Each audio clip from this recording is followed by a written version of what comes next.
매주 목요일은 제11대 경기도의회 의원들과 함께 골목길 민생 현안과 대안을 짚어보는 시간입니다. 민생의회.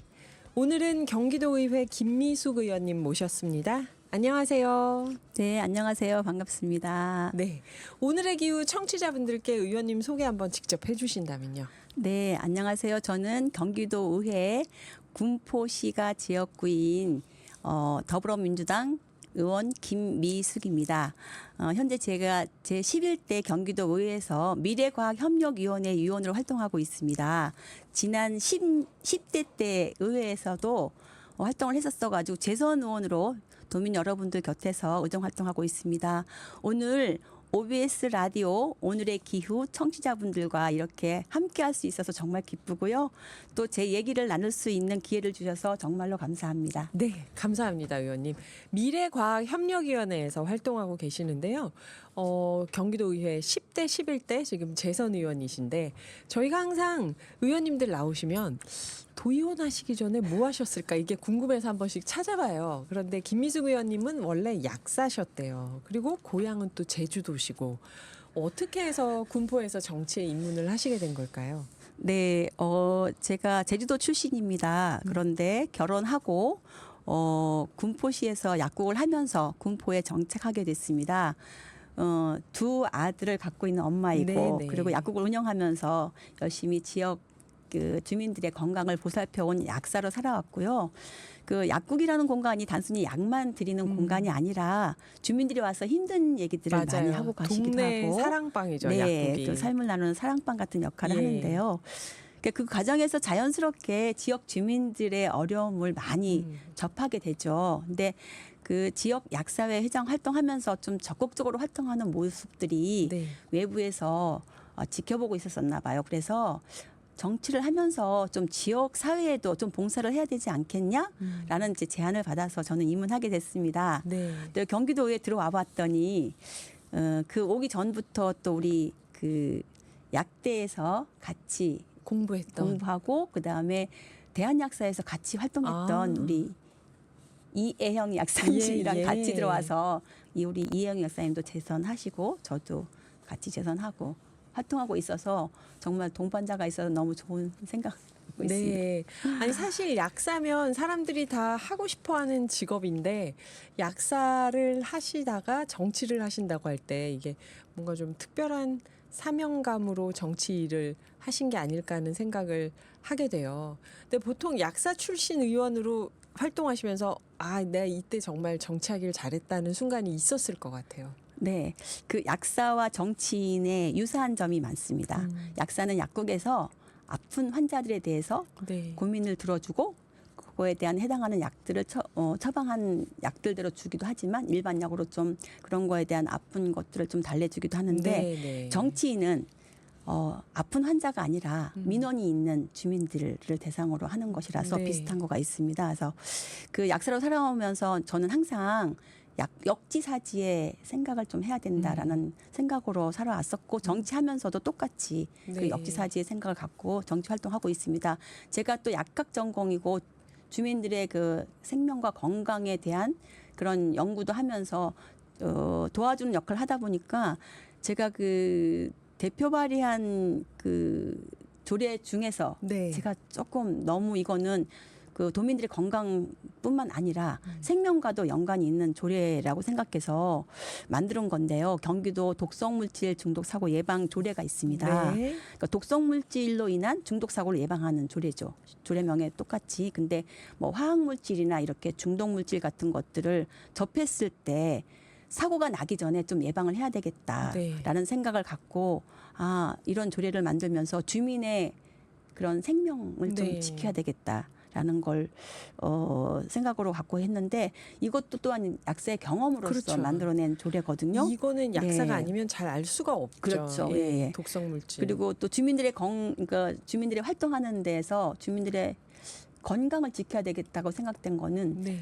제가 우리 지역에 보면 공원 내에 게이트볼장이 있습니다. 근데 어르신들이 게이트볼 많이 치거든요. 네. 그런데 어르신들이 민원을 주셨는데 화장실이 없다고 그러더라고요. 아, 그 연세 드신 분들 외출하시면 화장실 진짜 중요해요. 예. 근데 게이트홀장에는 건강을 위해서 오시는 곳이잖아요. 네. 근데 오시면서 화장실 가는 게 불편하기 때문에 물을 안 마시고 온대요. 저는 전문가로서 정말 아니 진짜. 이런 황당한 일이라고 네. 있었었습니다. 건강을 그래서 위해서 오는 건데. 그렇죠. 예. 근데 그래서 화장실이 있어야 된다. 화장실을 설치를 해야 된다. 그런 거에 대해서 제가 예산을 좀 갖고 오겠다라고 했더니 네. 주민들 몇 분은 반대했습니다. 왜 반대했는지 아세요? 왜 반대? 화장실이 냄새가 나고 거기는 위험한 곳이다라는 이유로. 그럼에도 불구하고 저는 다 상관없이 그거는 관리만 잘하면 되는 것이고 우리 어르신들의 건강을 지켜야 된다. 네. 반대 의견에 대해서 내가 충분히 설득할 거다 네. 생각하고서 적극적으로 추진하신 화장실 거구나. 네 그래서 화장실 만들어 드려가지고 엄청 좋아하십니다. 그랬겠어요. 네. 건강해지려고 게이트볼을 치러 가는데 화장실이 없어서 물을 안 드시고 가면 이 건강이 네. 그렇죠. 예. 네, 이제 그런 것들처럼 저희는 약사로서 이제 세세한 것까지 잘 볼 수 있어서 저희들의 장점이라고 저는 생각하고 있습니다. 네. 그리고 저는 현재 미래과학협력위원회 네. 위원으로 활동하고 있는데요. 여기에도 저희의 그 전공을 좀 약학. 살려서 네. 바이오 인공지능 산업 육성 지원 조례를 만들었는데 네. 약사로서 항상 늘 건강과 안전에 대해서 생각해 왔는데 거기에 더해서 미래의 산업들이 성장할 수 있는 그런 정책들을 바이오 생각해서 산업인가요? 네, 맞습니다. 네. 우리 경기도에는 그 판교와 광교에 바이오와 AI를 그 빠르게 성장하게 하고 있는 그런 센터들이 있는데요. 네. 뭐 의학, 뭐 생명과학들 이런 지식과 인공지능을 결합해서 뭐 신약 개발이든 정밀 의료 아니면 감염병 대응에 대한 그런 도민들 건강과 직결되는 그런 정책들이 혁신을 더해서 가능하다고 생각을 하고 있거든요. 네, 그런 데에 대한 그런 경기도가 또 전략적으로 그런 산업들을 육성해야 되고 네. 법적 기반을 마련하기 위해서 조례를 만드는 것이고요. 뭐 실제로 광교에 보면 경기 바이오 센터라고 있습니다. 네. 거기에서 R&D 기반과 그다음 창업 공간을 활용해서 스타트업들이 연구를 이어갈 수 있고 또 그거를 또 기반으로 해서 성장해 나갈 수 있는 그런 그 기반들을 많이 마련해 있고 네. 뭐 현장의 기업인들하고 연구진들을 하고 목소리를 좀 많이 반영해서 만든 조례고요. 또 이것도 또한 우리 약사하니까 그렇죠. 바이오와 관련된 그런 산업 육성에 제가 또 힘쓸 수 있는 거 아닌가라는 네. 생각을 하고 있었습니다. 그래요. 진짜 말씀 듣고 보면 이게 약학이 아무나 아는 분야가 아니니까 이게 네. 전공하신 전문가 분들이 의회에 있는 게 저희도 좀 든든하네요. 이걸 알면서 이제 법안이나 조례를 보시는 거잖아요. 그래요. 그리고 최근에는 의원님께서 경기도형 공공후견제도 구축을 해야 된다. 이걸 강력하게 피력하고 계신다고 들었는데요. 경기도형 공공후견제도 이게 뭘 얘기하는 걸까요? 후견인이라 하면 네. 자기가 어떤 의사를 이렇게 표현할 수 없거나 이런 분들의 의사를 대신 표현해주고 네. 그거에 대한 권리를 지키는 역할을 하는 건데요. 네. 그 치매 치매 또는 환자, 뭐 발달장애인, 발달장애, 미성년자 등등 여러분들의 그런 그 지원하는 건데요. 네. 경기도에는 그냥 성년 후견 조례라 그래가지고 치매 환자들, 네. 치매 어르신들에 대한 후견 그런 것도만 있고 뭐 발달장애인에 관련된 그런 후견도 있긴 있겠지만 네. 그런 근거가 없어서 다 통틀어서 공공에서 후견을 지원해야 된다라는 필요한 사람들에게는 후견을 지원해야 그렇죠, 된다. 그렇죠. 예. 그래서 보호시설에 있는 미성년자라든지 또 자립 준비하고 있는 청소년들한테도 네. 이런 뭐 재산 관리라든지 신상 보호에 관련돼서 좀 지원을 해야 되겠다라는 생각을 갖고 있어서 저는 경기도형 공공 후견 제도를 마련해야 된다고 생각을 하고 있습니다. 네. 여기에는 또 전문 인력들이 또 필요하고 필요하죠. 양성을 해야 되고 또 네. 중간 조직들이 또 나서서 지원을 해야 되고 예. 그래서 아마 이런 것들도 시스템을 좀 많이 갖추면 노인 학대 예방도 되고 또 발달장애인 자립하거나 고령층의 재산 관리 또 이런 것들이 사각지대가 있는데 그렇죠. 그런 것들을 좀 해결할 수 있지 않을까라는 생각을 하고 있습니다. 네, 워낙 또 지금 핵가족화돼 있기 때문에 공공에서 예전에는 가족들이 담당했던 부분을 담당해야 하는 게 지금의 흐름 같아요. 네. 네, 공공 후견제도 마련을 위한 노력을 하고 계십니다. 그리고 또 경기도의회 의정활동 지원 업무에 AI를 도입하자.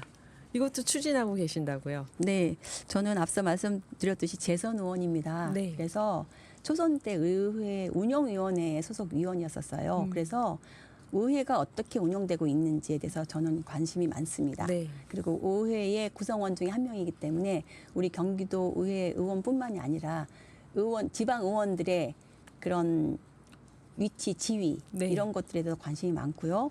뭐 여러분 우리 지방 의원들이 그런 것들에 대한 노력들을 많이 하고 있긴 있지만 어쨌든 우리 의정 활동을 지원해주는 업무를 네. 혁신적으로 좀 더 적극적으로 지원해 줄 수 있게 인공지능을 활용하면 어떤가 하는 거에 대한 조례인데요. 제가 또 미래과학협력위원회에서 그렇죠. AI와 관련된 그런 업무를 많이 하고 있기 네, 때문에 네. 이런 생각을 또 했을 거라고 봅니다. 사실은 그 방대한 자료, 정책 자료 뭐 여러 가지들을 이런 것들 예산안, 조례안들이 엄청 많아요. 근데 우리 의원님들이 일일이 볼 수가 없어요. 네. 정책 지원관이 있다 하더라도 양이 너무 많기 때문에 이런 것들을 AI를 활용해서 하면 또 좀 전문적으로도 볼 수 있기도 하고 시간을 좀 단축시킬 수 있기도 하고 그리고 업무가 조금 더 이제 좀 가벼워질 수 있겠죠. 네. 그래서 이런 의정 활동의 효율성과 전문성을 높이는데 이런 걸 활용했으면 좋겠다는 생각이 들어서 이런 조례안을 발의를 했는데요. 네. 물론 뭐 의정 활동을 다 AI가 다 할 수는 없겠죠. 그렇죠? 그렇죠. 근데 예, 인간들이 해야 되는 것들이 많아서 좀 민생 현안에 집중할 수 있는 시간들을 벌자고 이제 이런 것들을 좀 도입을 해봐야 되겠다라고 생각해서 이런 생각을 하게 됐습니다. 네. 사회가 복잡해질수록 의회에서 해야 되는 일들도 점점 많아지니까 범위도 넓어지고 네. 정책지원관 전문위원 숫자는 한정돼 있고 늘린다고 해도 맞습니다. 역시 네. 마냥 늘릴 수는 없고 네. 이 AI를 활용해서 의정 활동을 지원하도록 조례안을 발의하셨다고 합니다. 그리고 지역구가 군포시잖아요. 네. 군포가 경기도에서 뭐 삼본, 평촌, 일산, 분당 1기 신도시였는데 그때 이 민생 현안이 지금 1기 신도시 분들이 다들 그 리모델링이냐 재건축이냐 막 얘기들이 나오는데 주민분들 만나면 어떤 민원이 가장 많은가요? 네, 제 지역구는 이제 국내동, 광정동, 삼본 2동인데요. 네. 다 아파트 단지로 이루어졌습니다. 그래서 지금은 예전에는 리모델링에 대해서 관심이 많았었는데 네. 지금 더해서 또 재건축에 대해서 많이 관심을 갖고 있고 그다음에 선도지구로 사실은 지정이 됐습니다. 제가 사는 선도지구로요. 아파트. 예. 네. 그래서 선도지구로 지정이 됐으니 그래도 조금 빨리 속도를 내야 되는 거 아닌가라는 그 주민들의 그런 욕심이 생기겠죠. 네. 그렇죠. 근데 그런 거에 대한 것들도 많이 민원을 넣어주시고 또 안 그래도 이 30년이 되다 보니까 그 주거 환경이 조금 많이 낙후가 됐어요. 네. 사실 주차장도 모자라고 또 생활체육시설도 모자라고 거리는 또 거리대도 또 그렇고 그래서 그런 것들에 대한 불편 사항들이 많이 있는데 또 그것도 그것이지만 우리가 어쨌든 도시의 가치는 그 지역이 어느 한 곳에만 그렇게 막 활성화되는 것보다 네. 양쪽 그러니까 그 균형 있게 좀 도시가 발전해야 발전이 되는데. 돼야 되는데 원도심이 너무 많이 좀 낙후가 돼 있어서 네. 원도심과 신도시가 같이 함께 좀 발달해야 된다 생각이 되는데 예. 저는 원도심이 제 지역구는 아닙니다만 원도심도 좀 많이 개발이 돼 있어서 지식 산업 기반으로 하는 사업들이 거기에서 많이 좀 들어왔으면 좋겠다는 생각을 갖고 있습니다. 네. 예. 의원님 지역구는 아니지만 군포 전체를 생각하면 이 원도심 개발도 지원이 돼야 된다. 그렇죠. 네. 신도시 리모델링 문제만이 아니라. 네. 네. 역시 의원님께서 사실 이 저희 인터뷰 시작하기 전에 쉬는 시간에 저한테 그러셨거든요. 제가 오지랖이 넓어서요. 그러셨는데 지역구가 아닌 곳에 시민들 문제까지 이렇게 고민하신다는 게 참 든든하네요. 그래서 의원님이 생각하실 때 지금 쭉 말씀해 주셨지만 어떤 민생 정책이 가장 시급하다고 보세요? 글쎄요, 이제 모든 것들이 많이 시급하긴 하지만 네. 저는 저한테 민원 주시는 것들 사실은 모든 걸 다 알 수가 없는데 잠깐 힌트를 주시는 것들이 많아요. 네. 그 중에 저는 최근에 가장 시급한 것 민원이 어떤 거냐면 치매 어르신들의 음. 치과 치료를 아. 할 수가 없다. 아. 라는 민원을 받았습니다. 네. 그래서 저희 그 더불어민주당 그 경기도의 더불어민주당 대표실에서 정책 오디션이라는 그런 그 프로그램을 하는데요. 네. 거기는 뭐 구강 건강실이라는 그런 제목으로 그냥 넣었는데 그거는 일반 요양 시설이나 이런 데에 구강에 대해서 좀 관심을 갖게끔 뭐 이제 양치질하는 거 훈련도 시키고 네. 뭐 이런 거 여러 가지들 많이들 효과가 있을 것 같아서 그런 것 좀 설치하면 어떻겠느냐 그렇게 제안을 했는데요. 사실 치매 환자들이 어르신이 많아서 네. 치매 환자들이 구강이 건강하지 않으면 그 치아를 쓸 수가 없잖아요. 네. 그러면 그 음식물들이 사실은 식도로 넘어가지 않고 폐로 넘어가면 아. 나중에 큰일 폐렴이 나죠. 생긴 폐렴 예. 때문에 사망하시는 분들이 많거든요. 예, 그래서 예. 그 흡인성 폐렴에 대해서 프로테즈가 너무 많아서 이런 걸 좀 예방해야 되겠다라는 생각을 갖고 있어서 공공 치과 병원도 설립을 해야 된다. 아, 그러면 그 흡인성 폐렴의 원인이 보통은 치아가 부실해서 잘 못 씹어서 생기는 경우가 네, 많은가요? 그렇기도 하고 안에 근육이 좀 노화되면 노화돼서. 예, 마음대로 안 되겠죠. 저는 네. 사실 요 사이에 살에 많이 들거든요. 네, 의원님도 요즘 살에 많이 걸리신다고요. 네, 예. 저도 이제 환갑이 넘어서 그런지 가끔 그럴 때마다 내가 좀 나이가 들었나 보다 그런 생각을 하게 됩니다. 근데 네. 치아가 건강치 않으면 더 그렇겠죠. 음. 그래서 그런 그 구강 건강 그럼 치아의 건강이 단순히 그냥 그런 치아가 문제가 아니라 네. 치매, 그다음 영양, 여러 가지 전신 건강하고도 직결이 된다고 생각합니다. 네, 네. 그런데 현실적으로는 치매 환자나 그 고령자분들이 치과 치료 받기가 너무 어려운 거예요. 그래서 전국 수만 개 치과 중에 치매 환자 치료가 가능한 곳이 아주 일부밖에 없습니다. 그렇겠죠. 네. 그 정부 정책에서도 구강 관리에 대해서 여전히 빠져 있고 네. 그래서 저는 경기도가 선도적으로 공공치과 병원에 대해서 조금 신경을 써서 어르신들과 취약계층에게 꼭 그런 필요한 것들 구강 돌봄에 대해서 서비스를 제공해야 된다고 생각하고 있고 네. 제가 또 제안하는 거는 그 공공치과 병원을 여러 개 막 곳곳에 하는 거 당연히 예산과 여러 가지 그런 문제가, 어려움이 있기 네. 때문에 남부에 하나 북부에 하나 우선 좀 설치를 해보면 어떨까. 네, 그런 것들을 제안을 좀 하려고 합니다. 네. 그리고 고령화가 되면서 진행이 되면서 뭔가 보건위생에 지금 뭐가 많이 필요하다는 것만 막연히 알고 있는데 의원님께서 이 치아 건강이 왜 중요한지 말씀을 하시니까 이거 굉장히 재밌네요. 그래서 이 더불어민주당 정책 오디션에서 막 그 최고상 이런 거는 안 됐나 보죠. 그렇죠. 뒤에서 좀 압박을 해야 되는데 제가 그러지 못해서 다음번. 정책들이 중요한 정책들이 많아서 네. 저는 뭐 1등을 하지 않더라도 이게 좀 반영만 됐으면 좋겠다라는 네. 생각을 갖고 있습니다. 네. 자, 우리 기후위기 시대에 의원님 상임위 정책에서나 하반기에 중점적으로 추진하고자 하는 정책이 있다면요. 네, 저는 기후 위기가 정말 이거는 우리 전 국민, 전 세계인이 고민을 해야 될 건데요. 네. 각각 개개인이 해야 될 일이 있고 또 집단으로 해야 될 일이 있고 그다음 공공에서 해야 될 일이 있고 여러 가지 그런 정책들이 있을 것 같은데 저는 어쨌든 개인적으로는 잔반 남기지 않기 이 운동을 하고 있습니다. 그래서 식사를 할 때도 네. 반찬 먹을 것만 가져오기. 그래야지 음식물 그 쓰레기를 줄여야지 탄소를 배출을 좀 줄이는 줄일 수 것이니까 있으니까. 그렇기도 하고 두 번째는 일회용 용품 사용하지 않기. 일회용품 사용하지 않기. 그리고 또 대중교통 이용하는 네. 것도 탄소 배출을 줄이는 거니까 이런 것들에 대해서 개인적으로 하는 활동이고요.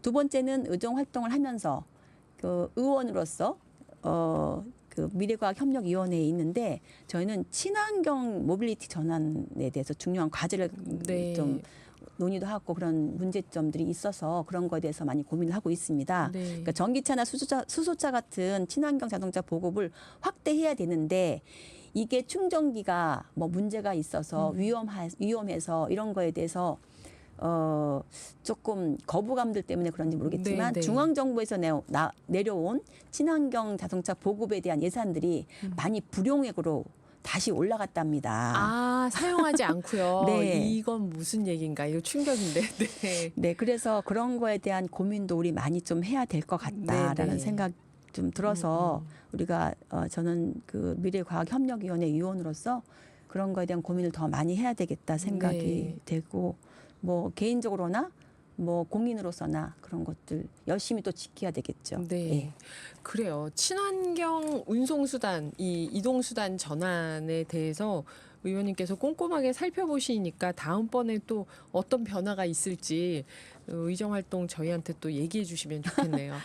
그 의원님이 약사 출신이셔서 보면은 경기도 학교급식 정보공개 조례안, 경기도교육청 사회심리적 외상지원 조례안 이런 걸 10대 의원이실 때 발의를 하셨잖아요. 네. 요 내용 간단하게 좀 얘기해 주신다면요. 네, 저는 10대 때 그 교육행정위원회 위원으로 의정 활동을 했습니다. 근데 그때 우리 아이들의 건강에 대해서 딱 생각나는 게 먹는 것. 급식. 예, 봤더니 네. 학교 급식이 정보 공개가 잘 되지 않고 있었어요. 왜냐하면 그때는요. 그 음식 재료가 국산인지, 그렇죠? 외국에서 수입하고 있는지 이런 거에 네. 대해서도 알아야 되기도 하고 친환경인지 학부모님들이 아닌지. 그렇죠, 친환경인지 네. 아닌지 그리고 학부모님들이 엄청 궁금할 거잖아요. 네. 학생들도 궁금하고 그런 것들을 정보를 다 공개해야 된다. 그래서 그 조례에 뭐 식재료 원산지, 그다음에 영양 성분, 그다음에 네. 위생 관리가 어떻게 되고 있는지 이런 급식 관련된 정보들을 학부모, 학생, 교사 모두 그 학교 그 교육 가족들에게 알릴 수 있게끔 해놨고 네. 누구나 그러면 안심하고 먹을 수 있잖아요. 네, 그렇죠? 네. 그런 조례를 만들어놨고 그다음에 그 경기도교육청 사회심리적 외상 지원에 관련된 조례는 사회적으로 뜻하지 않게 이런 사건 사고가 많잖아요. 그렇죠? 그랬죠. 그런 사건 사고가 많은데 그걸 혼자서 감당할 수가 없다. 없죠. 예.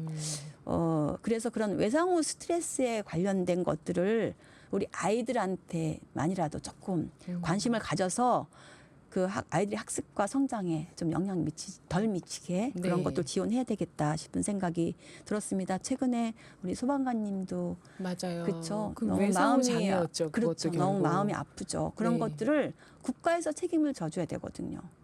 네, 공공에서 책임을 져줘야 생각하고 소방관님들도 그것뿐만이 아니라 너무 열악한 환경에서 그 화재 일하고 진압에 계시니까. 나가고 이렇게 하는 것 때문에 아마 지금은 우리 안전행정위원회 위원님들이 많이 애쓰셔가지고 소방관들에 대한 그런 여러 가지 처우 개선이요. 개선들에 대해서 마음 치료하는 것들도 예산을 많이 잡았던 것 같고 네. 그래서 그래도 좀 다행이긴 다행입니다. 그래요. 의원님이 특별히 아이들, 고령층 이렇게 다양한 사회 구성원들의 건강을 살피면서 입법 활동하고 계시는 게 충분히 느껴지는데요. 오늘 시간이 한정돼 있어서 끝으로 민생 현안과 지역 현안에 대한 말씀 듣고 마무리로 청취자분들께 의원님께서 하시고 싶은 말씀이 있다면요. 네, 오늘 방송을 통해서 제 생각을 좀 전할 수 있는 그 기회에 정말 감사드리고 저는 언제나 도민 그리고 군포 시민 여러분들께서 주시는 목소리를 의정 활동의 출발점으로 생각하고 있습니다.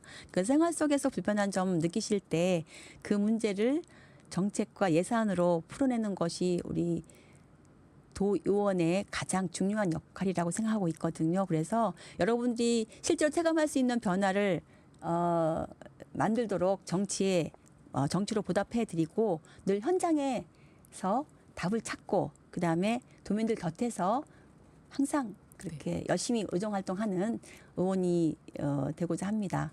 청취자 여러분들께서 많은 관심과 응원 부탁드립니다. 감사합니다, 의원님. 지금까지 김미숙 경기도의회 의원이셨고요. 기후가 민생 경제이자 미래 정치이기에 저희 오늘의 기후에서 김미숙 의원님 명예 기후 톡파원으로 임명하고 앞으로 의정 활동하시면서 지구와 미래 세대를 위한 소식이 있을 때 수시로 나누도록 하겠습니다. 감사합니다, 의원님. 네, 고맙습니다.